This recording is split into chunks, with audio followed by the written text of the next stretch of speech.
Welcome back to the channel, everyone. Today we are heading down to Plymouth to a location called Looe, where we're going to launch the boat from and head out to some offshore locations, specifically the Eddystone Lighthouse, which most of you know. We eventually encounter some amazing creatures and try and dispatch them with non-conventional ways. We head into the shallows after that to try and find some sea bass, where we kind of not failed, but we end up filling the stringer, have some fish for the table, and then we take it back home to barbecue and have an amazing meal. How hard can that be? Let's get into it.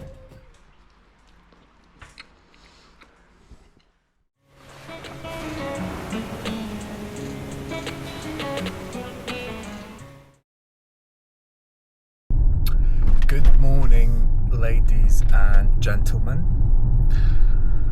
Oh, what a morning. We are currently, where am I going? Okay. We are currently on the way to Looe, which is an area, I think, near Plymouth, where I'm going to meet Tom. You'll meet Tom in a bit.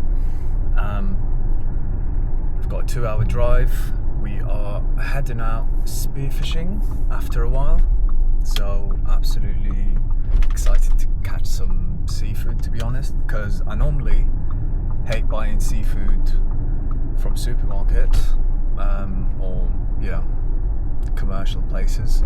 I normally only catch, or 99% of my time only catch my own seafood and eat it. It's just way healthier and it's not from farms. So yeah. Just a little tip, normally I don't eat much before going out. I have something with a bit of carbs. Right now I got a Costa toasty, cheese and tomato. Now cheese, I do not recommend it, but to be honest it was the only thing edible. So got cheese and tomato toasty and a coffee. Now some people, coffee is quite a bit of a debate. Some people don't have coffee before diving, some people do. I've got a 2-hour drive, so it's not that bad, and coffee doesn't affect me that much, to be honest. I don't really feel it, so, and I'm having it now, so in 2 hours it will have zero effect on me. So same with the toasty, in 2 hours it should be digested. So yeah, don't dive on a full belly or you're gonna struggle in the water. Yeah, just try and keep it like a banana, biscuit, chocolate bar maybe. Some people even chocolate annoys them. We are taking out Tom's boat. He's got a little boat. We are going to try and go out to a few locations, hopefully. And this is going to be a warm-up for the pairs competition that's coming up on the 6th of July. So I want to be a bit warmed up with a couple of dives before that. So really excited about that, to be honest. It's going to be good. I don't really compete normally here in the UK or anywhere really. I've been to one competition ages ago, a few years back, but that was it. So I'm going to try and do more of them. Maybe get some rankings in the UK, you know. Shouldn't be that difficult. It's just the distance for me. Where I live now, I live in Suffolk, so anywhere worth diving is quite a few miles away, let's say. So yeah, see you in a bit. Not sure if you noticed this, guys, but a lot of times when you're driving to spearfishing locations, whether it's coves or ramps or marinas to take off with a boat, it's just absolutely gorgeous on the way there. I think most of the places that I've been to, the roads are just amazing with trees covering it. It's just such a good drive sometimes. Right, we are here at the launch location. Absolutely gorgeous. This is what we're working with. It's looking pretty good,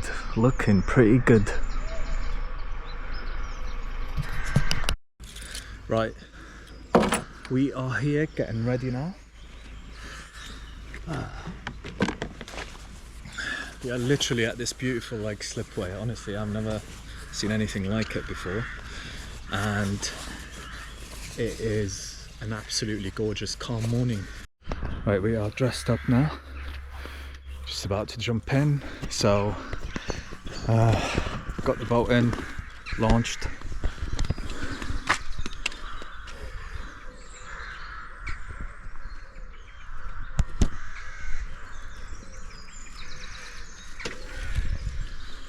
Ooh, let's get this shit done. We'll call someone. We've got the phones if there's connections over there.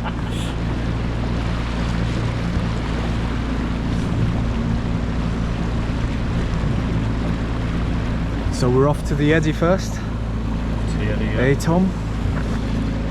12 miles.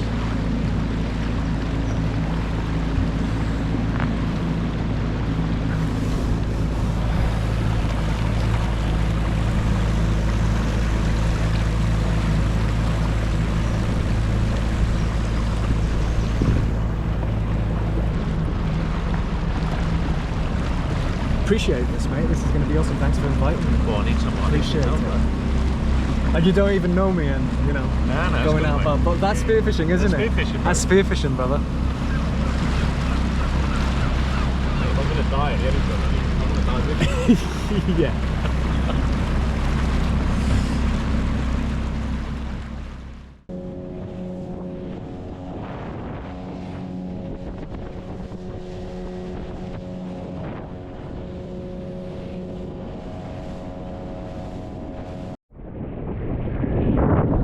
We made it on this rib after an hour and a half.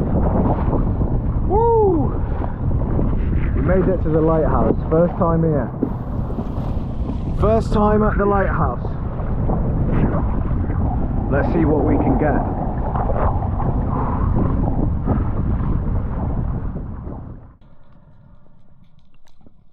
Made it finally to the lighthouse and finally in the water.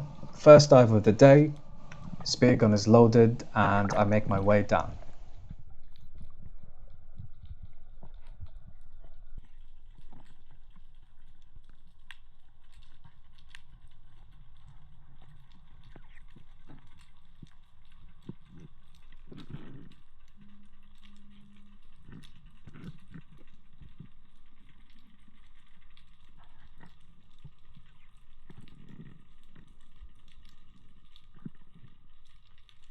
When I reached the bottom, I was hoping to see big schools of bass, but that wasn't the case.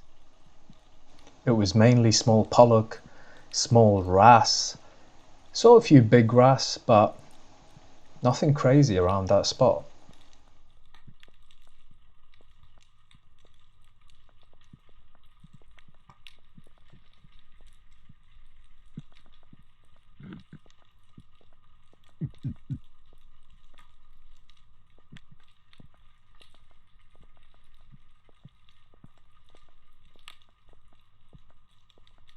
I was on the bottom for quite a bit. I wanted to last as much as possible just in case there are some big pollock that will come behind the small pollock.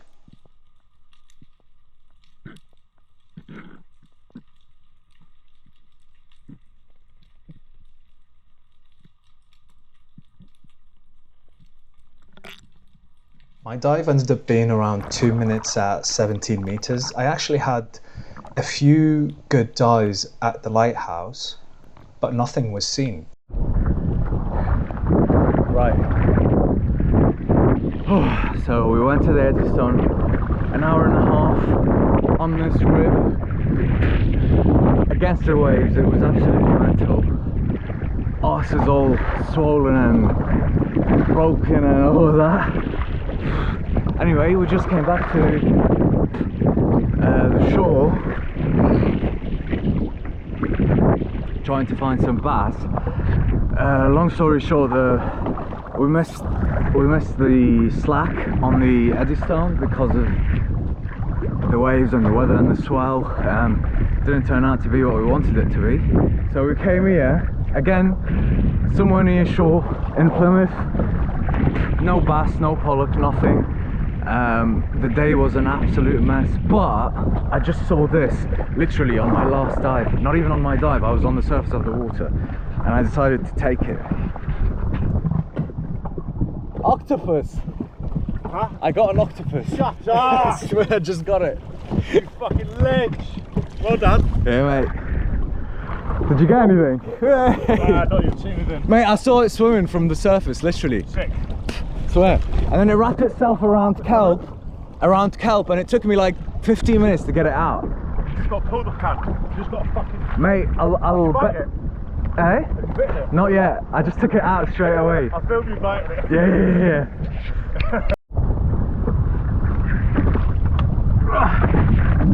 Brother.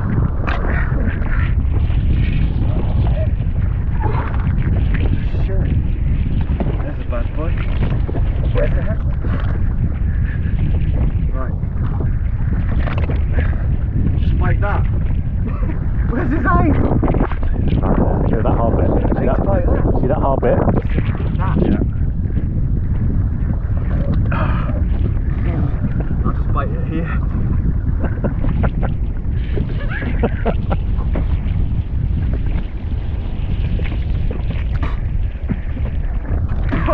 It's the first time doing it, that's disgusting. No, you haven't done it. He's not dead yet? No, he goes white. As soon as you've done it, he'll go white. Wait, is it this? Yeah, you got to crunch it. You'll feel it crunch.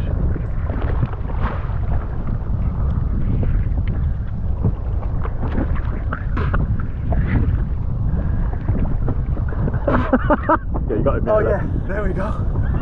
Fucking hell. Mate, slime over. Not too bad, a medium-sized one.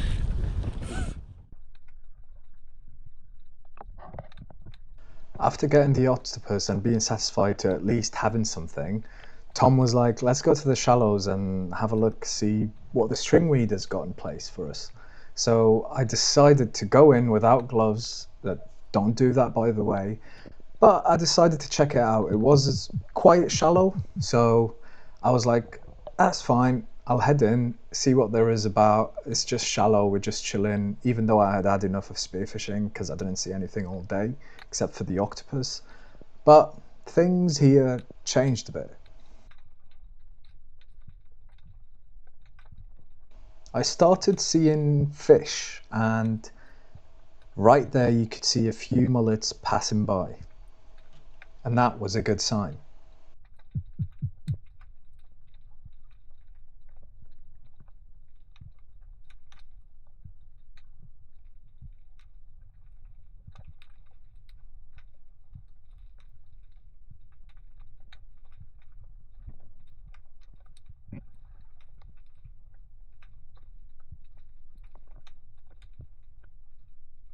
A few mullet came in over here to check me out, but my sudden movements scared them and I couldn't take a really good shot on them. On my second dive, I knew there was fish in the area, and as you can see here, there's some small bass at the bottom of the reef, and that's a good sign. It means there's fish about at least. So the strategy I take for mullet specifically, sometimes they get really scared on the surface, well, most of the time. So what you ought to do is to dive down between the stringweed and just wait for them at the bottom really calmly, and they will come to you. I saw some small ones, and that's big mullet.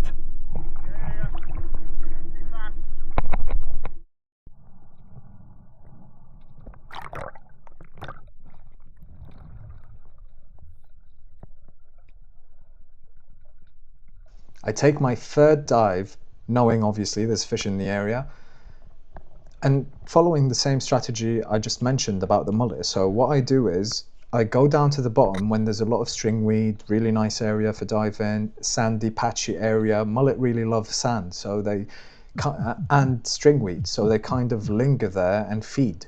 So just before I reach the wall of stringweed, I just dive down, wait for fish, and there you go. A mullet appears, I take a nice shot, and it was a decent sized mullet. I've been following this strategy for 15 years now, hunting mullet in different waters, and they always tend to come closer when you're at the bottom. At the surface, they get scared quicker. However, you can still get them that way. As always, brain your fish and bleed it so you have the best flavour possible when you cook it.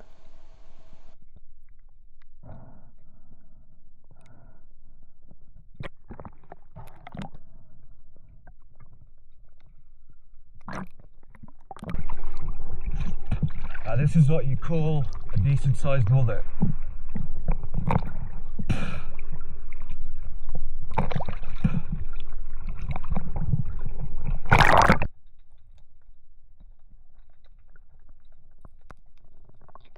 On my next dive, I follow the same strategy. I literally do not do anything different. I swim 10 meters to the front or ahead of the spot that I just dived, and I see more kelp and I just dive down, and I feel like it's a good location to hold mullet. So I dive down and I wait on the bottom, and the only thing I need to do is be patient and calm.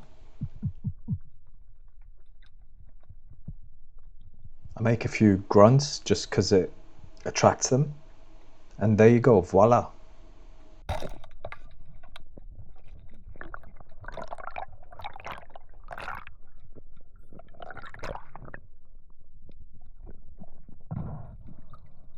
Another decent sized mullet on the table.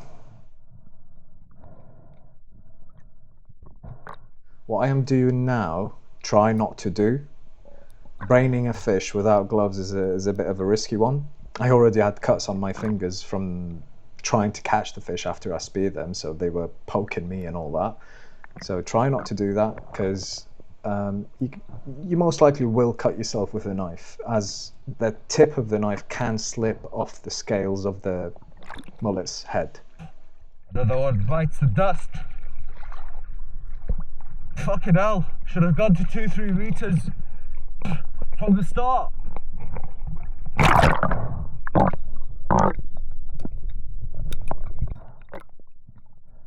I load the spear gun again, and I just wanted to show you here a bit of footage of the new spear gun that we have launched. You will find it on the website soon. It's the Tide Hunter Subsea Hunter spear gun, conventional spear gun, double band. Now the setting that I've got on this one, it's a bit of an overkill, but I wanted it for the Mediterranean too in the future. So I've got two 16mm bands and I've got a 7mm spear on it. The length of the spear gun is a 105.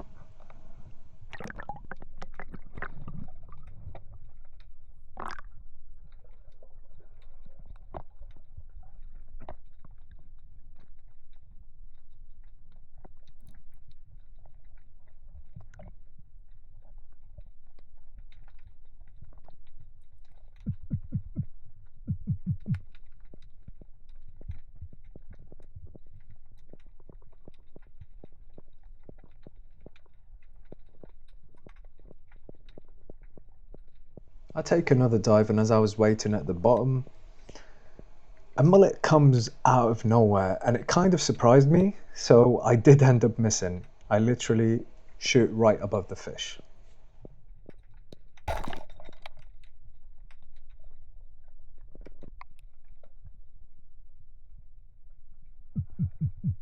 I dive further ahead again, and the water's starting getting pretty murky.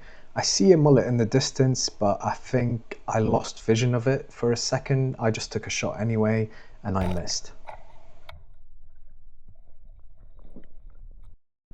You know how I was telling you earlier that most likely you will scare fish from the surface? Well, this was one of those situations, but I take a really long shot and I land the fish. Obviously it was a pretty long shot and it was shot from the surface, and you could see that the mullet is actually more wary of me when I'm on the surface than the footage before when I was at the bottom.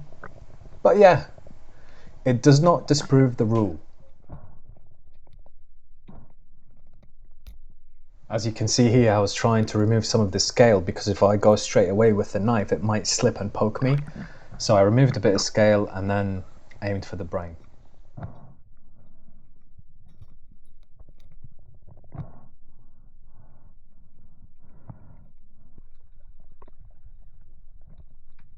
The fish stringer at this point was looking pretty nice. I do take a shot at a bass before this footage, but I didn't film so it was quite a small bass, so it wasn't even worth it. But this was my last dive of the day, and I ended up landing my biggest fish for the day.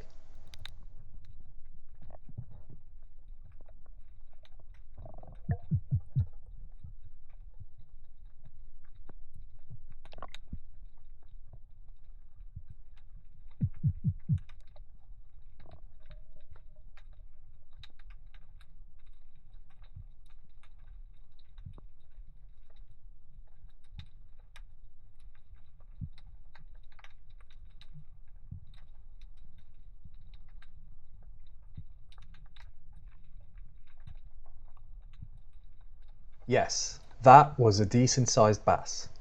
But straight after the bass disappears, which I was gutted, and I did not have luck in getting bass today. It is what it is. A big mullet comes in to check me out, and I decide to take my last fish of the day.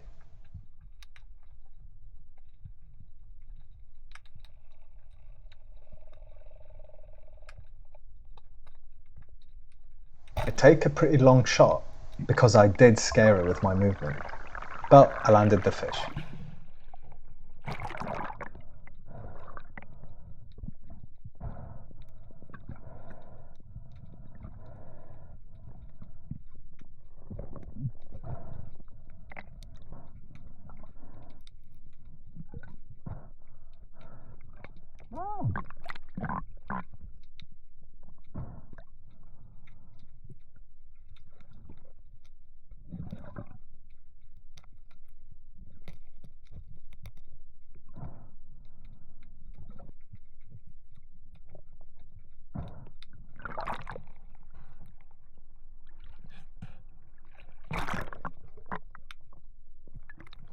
This is definitely the best mullet day of my life.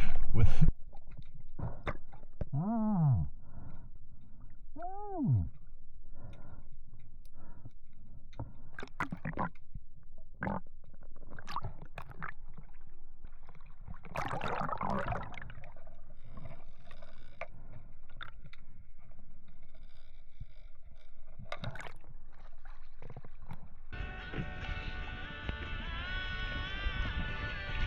Wait, this gun is insane.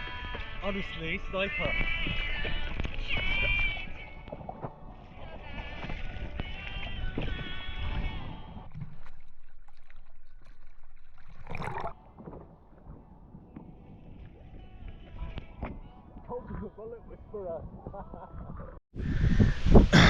Right, so just came out of the water. What a day, what a day. We absolutely didn't catch anything on the Eddystone or the lighthouse, whatever, Eddystone lighthouse. There was a massive seal when we got there, so the seal probably scared all the fish, and also the tides and currents were completely against us. So we went into the shallows at the end, literally 200 meters away from coastline, and we got lucky. We got lucky with the fish. After this day, it was absolutely insane. Honestly, I am completely happy. Look at this beautiful area.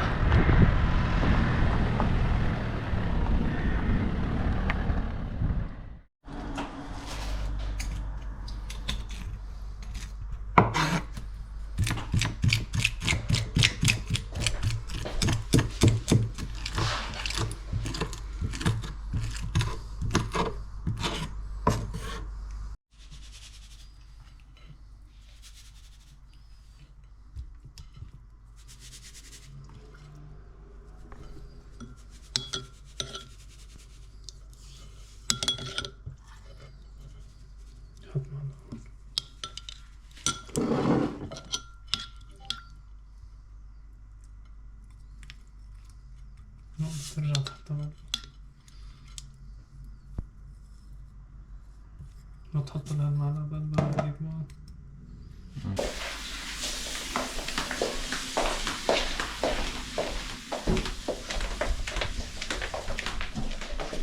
Open the fucking door.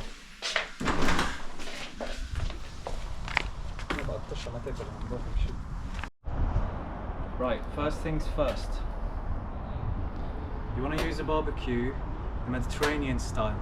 Like in Lebanon, Syria, Greece, they use an open barbecue with charcoal. But first things first, you need to spread the charcoal and let it settle. You don't want flames in it because it will burn the outside of your fish and not cook the inside. So that's what we're doing now. We're waiting for it to settle a bit. And then because I got a new, I don't know what you want to call this, it's like a grill specifically for steaks, fish, chicken or whatever, you can use it, but I like it because I can flip the fish without damaging the skin or the flesh as I pick it off. So I like to, when it's brand new, it might have some seals on it or factory, I don't know what type of material might be on it, so I like to burn it first, like that, let it burn for a bit, and then if there's any chemicals on it or anything, it's all burnt, it's all come off. Obviously you wash it too beforehand. So because I just got this today, that's why I'm doing it. And then right here we've got mullet. It's a big mullet, it's probably 2 kilos, which we caught yesterday. Well, I caught yesterday. Now, I'm only doing one because there's only 3 of us, so that's going to be a really nice meal. Now the secret here is garlic, lemon and olive oil. As I'm barbecuing the fish, and every time I flip it over, I'm going to put more garlic, lemon and olive oil mixture, and it just gives it that crispiness from the outside and really tasty flavour. So that's what we're going to do next, just waiting for this to burn a bit.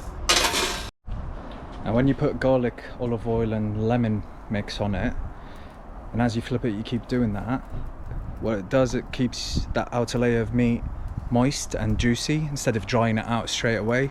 So you keep all these flavours in and it's gonna be insane.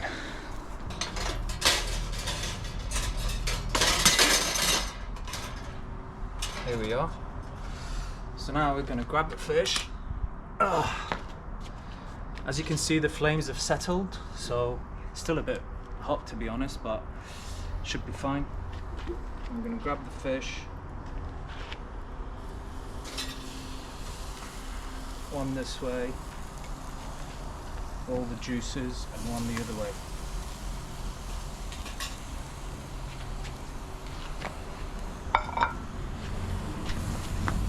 This is my favourite way of making grilled fish, of cooking grilled fish, sorry. It's just the tastiest for me, and even if your fish is a bad tasting type of fish, it's always going to taste good here. That's my experience, but yeah. So now we're going to wait for it to cook a bit from the bottom side. You don't want to keep it too long because it might burn, so I like to keep flipping it as I'm grilling on the way. Here's the thing. Mullet is a fish that not a lot of people like. I don't know why, to be honest. For me, I've always liked mullet, but you don't want to fry it. I mean, if it's a small mullet, yeah, all right, fry it. But like, I'm talking about really small mullet, and which is in the Mediterranean, you've got people fish all sizes of mullet. There's no like legal limit. So yeah, I don't like frying it though. So the best way is to charcoal barbecue it. Like, that's just the best way in my opinion. I've always done it this way, and honestly it tastes amazing. It just tastes amazing. I know a lot of people say it's not that good, but I love getting mullet. They've got some nice white meat on it and really yummy. So yeah. So here's our mixture. Garlic, olive oil, lemon juice. So as you can see, it got quite crispy quickly, so I just flipped it straight away. I'm gonna just cover it with more juiciness. And then every time I flip it, it's gonna create that nice burnt garlic crust.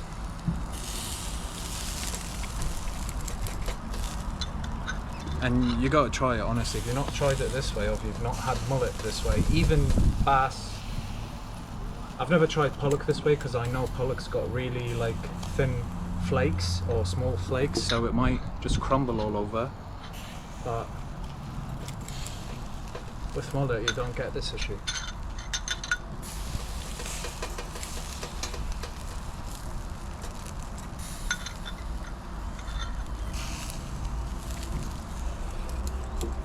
There we go.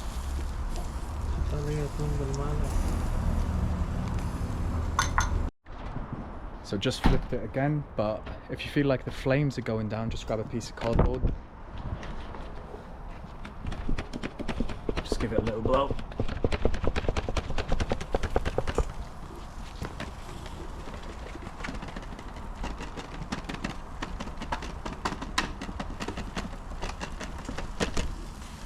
And that just ignites your flame a bit more.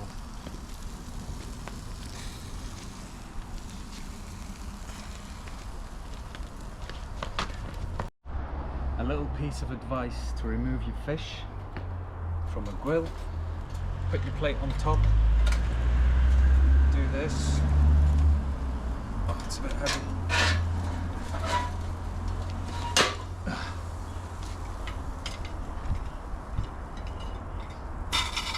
Kaboom. As simple as that. Now we've got our fish ready.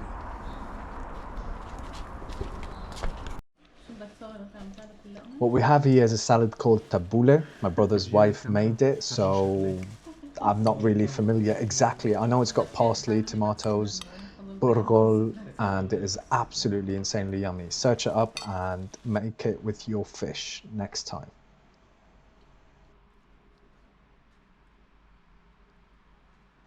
We kept it simple: salad, fish, and fries with Arabic bread. Hope you enjoyed the video. I'll see you next time.